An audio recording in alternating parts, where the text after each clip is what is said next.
meron bang pinrovide sa inyong at least matutuluyan in replacement pansamantala dito ho sa condominium na to? Kasi nga, displaced lahat. Imagine more than a week now at hindi pa rin kayo makabalik ho dun sa pinaka-units po ninyo. Yes, wala pong pinrovide.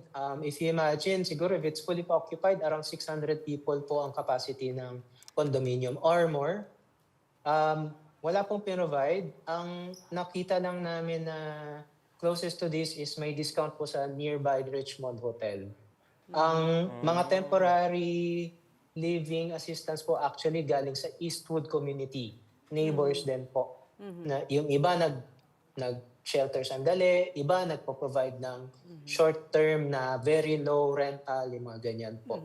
Pero yun, sa experience ko po, hindi ako makapagsalita for everyone, pero wala kaming natanggap na gano'n. Sa tingin niyo po, may pananagutan ba ang mga nasa board of trustees ng inyong asosasyon?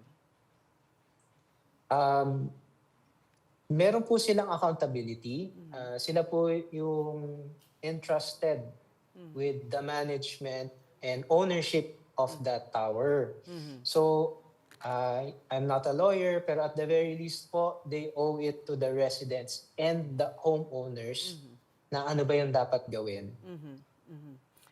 Secondly, yun nga po, yung mga nasaktan, na-injure, and reportedly may nag-pass away po, kailangan po meron maging dialogue. Ano po yung gagawin doon?